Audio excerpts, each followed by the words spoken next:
Eh bien, normalement, dans une démocratie, la première chose qu'il faudrait faire, c'est se tourner vers le patron. Quand vous travaillez dans une société ou quand vous travaillez dans une administration, vous ne faites pas ce que vous voulez. Vous demandez au patron ce qu'il veut. Le patron, c'est votre supérieur hiérarchique, c'est le patron, c'est le directeur de l'unité dans laquelle vous êtes. Ben moi, mon patron, et ça devrait être le cas pour tous les candidats à l'élection présidentielle, mon patron, c'est le peuple français. Donc normalement, eh bien, en démocratie, pour sortir la France du désastre et du désespoir, il faut commencer par le commencement, c'est-à-dire il faut commencer par demander que veulent les Français, et deuxièmement, pour quelles raisons est-ce qu'ils n'ont pas ce qu'ils veulent, avant que de leur présenter un programme tout ficelé, ou parfois d'ailleurs en ne leur présentant aucun programme du tout, puisque c'est une des spécialités, semble-t-il, de la nouvelle coqueluche des grands médias. Je pense à M. Macron, qui n'a aucun programme, qui a d'ailleurs 0 électeur, mais qui a droit à toutes les couvertures médiatiques possibles et imaginables. Vous voyez bien que ça sent le faisandé. Alors, eh bien, que veulent les Français? Moi, je parcours la France depuis bientôt 10 ans. Que veulent les Français? Est-ce que les Français veulent qu'on démolisse leurs services publics? La réponse est non. Moi, je n'ai jamais vu quelqu'un qui soit venu me voir à la fin d'une conférence en me disant « Moi, monsieur, ce que je veux, c'est qu'on ferme la mairie de mon petit village.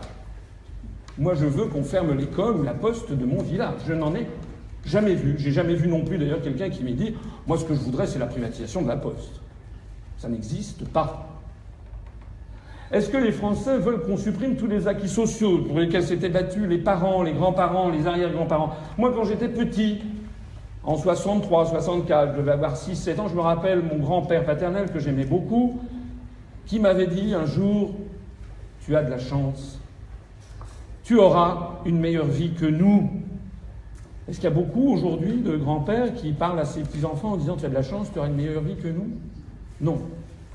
Le peuple français a commencé à comprendre qu'on va vers des jours de plus en plus graves et que c'est tout notre mode de vie, notre niveau de vie, tout ce pourquoi s'étaient battus nos parents, nos grands-parents, nos aïeux depuis le XIXe siècle et qui est en train d'être remis en cause, pas étendument sous couvert de modernité.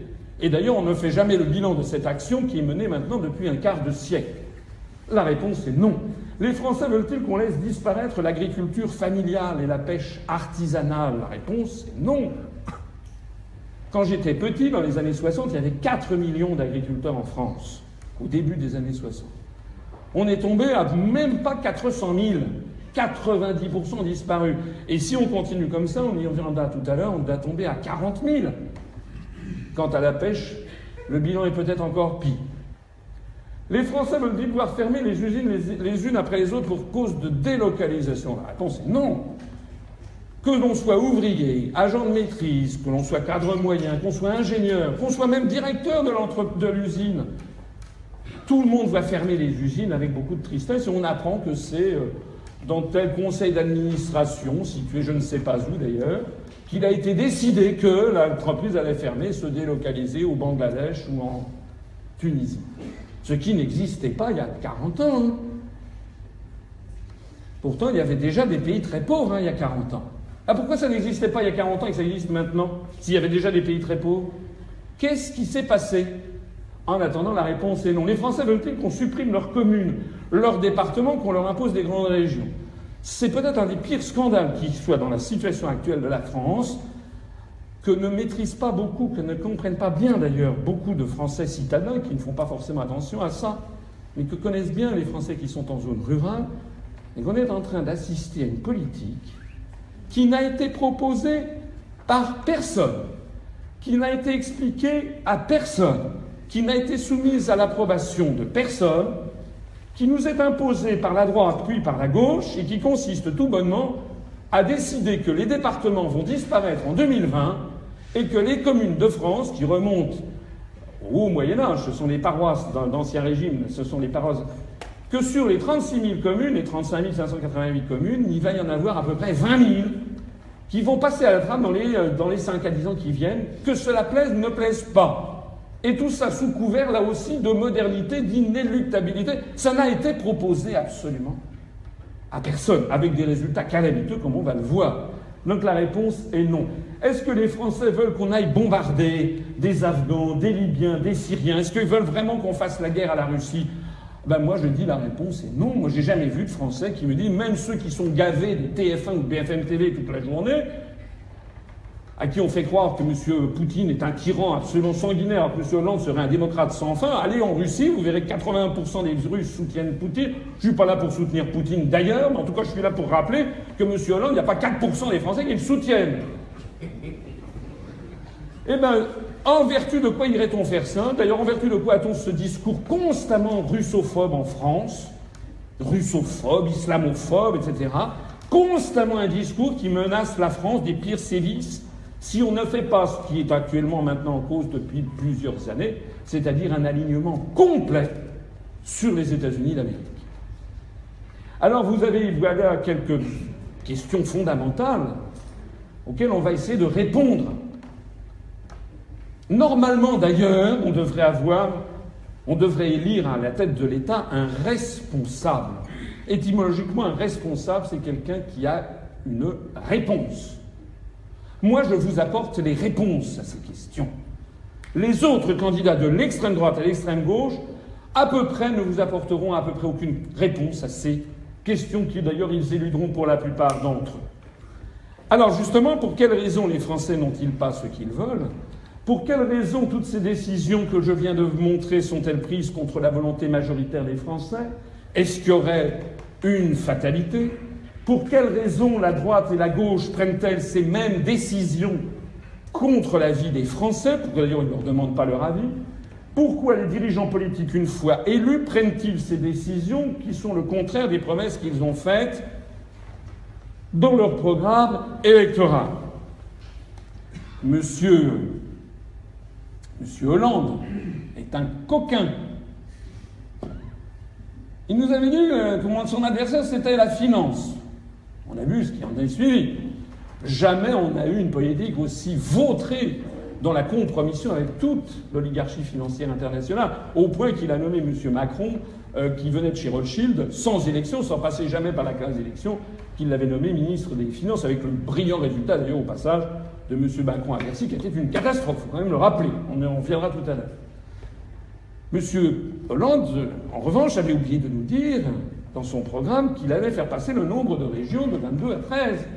Il avait oublié de préciser qu'il allait couper les vivres des petites communes avec la dotation globale de fonctionnement. Alors moi, je suis le seul responsable. Le seul qui vous apporte des réponses. Et d'ailleurs, je propose, je l'ai dit et le redis, je ne demande qu'une chose, c'est de pouvoir débattre sérieusement, en allant, comme disait Charles de Gaulle, au fond des choses, devant le peuple français.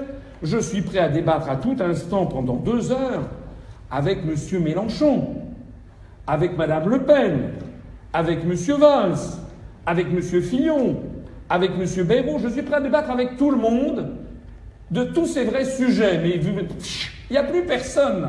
Ils se mettent tous aux abonnés absents, en général d'ailleurs parce qu'ils ne connaissent pas leur dossier, et fondamentalement parce qu'ils ne veulent jamais aborder avec vous le fond des choses. Moi, ce que j'apporte comme réponse, j'apporte une réponse fondamentale, c'est que les Français ont été victimes de la tactique du salami depuis maintenant une 60aine d'années. Cette tactique qui leur a volé leur pouvoir tranche par tranche. C'est quoi la tactique du salami? C'est pas moi qui l'ai inventé. C'était le communiste hongrois Matyas Rákosi qui, après la Seconde Guerre mondiale, avait défini cette tactique en disant que ça serait pour progressivement imposer au peuple hongrois qui n'en voulait pas, mais malheureusement pour eux, la Hongrie, après les conférences de Téhéran, de Yalta et de Potsdam, avait été placée dans le camp soviétique après la Seconde Guerre mondiale. Donc tous les pays de l'Est avaient été Nolens-Volens placés sous la tutelle de Moscou. Et donc, les Hongrois n'en voulaient pas, mais on leur a imposé la construction du socialisme, tranche par tranche. Et progressivement, on leur a piqué leur pouvoir, puis cela leur plaise ou pas. Nous n'avons pas été placés dans le camp soviétique après Téhéran, Yalta et Potsdam, on a été placés dans le camp américain, sous la tutelle des États-Unis, exactement comme les autres avaient été placés sous la tutelle de l'Union soviétique. Sauf que nous, on était des démocraties plus anciennes. En Hongrie, du régent Horthy, c'était pas brillant. Les pays de l'Est n'avaient pas une grande tradition démocratique. Et puis l'Union soviétique, c'était pas le petit père des peuples et Staline ne donnait pas dans la dentelle. Les États-Unis, en revanche, avaient affaire à des démocraties, mais il s'agissait bien de les assujettir et de les soumettre. Nos ancêtres ou nos aïeux, qui fussent gaullistes ou communistes, reprenaient les journaux gaullistes, les vrais, ou les journaux communistes, les vrais. Le Parti communiste actuel n'est plus un parti communiste, pas du tout sauf communiste, le Parti communiste aujourd'hui. De même que le Parti socialiste n'est pas socialiste, de même que les républicains ne sont pas républicains, ils sont encore moins gaullistes, etc., etc. Rappelez-vous ce que disaient les gaullistes et les communistes dans les années 50 et 60. Ils disaient la construction européenne, c'est l'assujettissement à Washington. Pas moi qui l'ai inventé, il suffit de relire les journaux de l'époque, ils le savaient parfaitement. Donc nous, on nous a imposé la même tactique du salami, pas pour la construction du socialisme, mais pour la construction européenne, qui en fait est un faux-né d'une domestication par Washington. La tactique du salami a été utilisée par des traités européens, tranche par tranche, ou plus exactement, poupée gigogne par poupée gigogne. Ça a commencé par le traité de Rome du 25 mars 1957, qui a créé le marché commun, ce qu'on appelait la communauté économique européenne. J'en profite pour signaler que j'ai créé l'UPR le 25 mars 2007, le 50e anniversaire jour pour jour de ce traité, en appelant les Français à se rassembler à titre provisoire, au-delà du clivage droite, centre, gauche, parce qu'on a des différences entre nous, on est le peuple gaulois, puis de toute façon la droite et la gauche existent partout au monde, mais il y a des moments dans notre histoire nationale, bref, mais décisifs, où il faut mettre de côté ceux qui nous divisent pour défendre tous ensemble notre plus grand dénominateur commun, c'est-à-dire la liberté et la défense de la France. Alors, en 1957, il y a eu ce traité de Rome. C'était sous la fin de la 4e République, sous la présidence du Conseil de Félix Gaillard. Ce traité a créé un marché commun visant à une union sans cesse plus étroite des peuples d'Europe.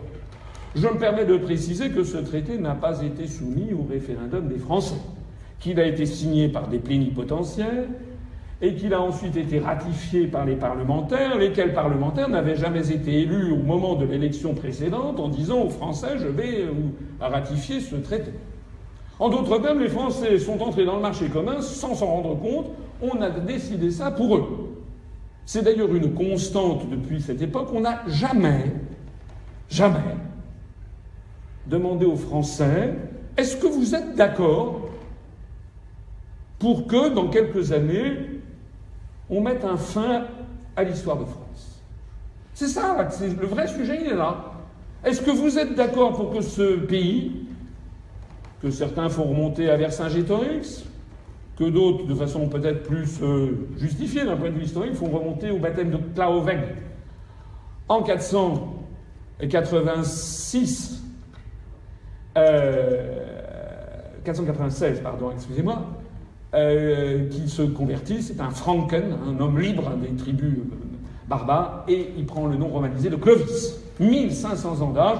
Certains feront remonter l'histoire de France un petit peu plus tôt encore, plus tardivement, en se fixant à partir de l'accession au trône d'Hugues Capet à Noyon en 987, ça ferait 1000 ans d'âge. Bref, nous sommes les héritiers d'un pays qui a 1000 ou 1500 ans d'âge, et en fait, la politique qui est conduite est une politique, et on va le voir tout à l'heure, de façon très précise, sur le démembrement de l'unité nationale, dont personne à part moi ne vous parle, alors c'est un sujet excessivement dramatique, qui est en train d'arriver, sous couvert de réforme territoriale.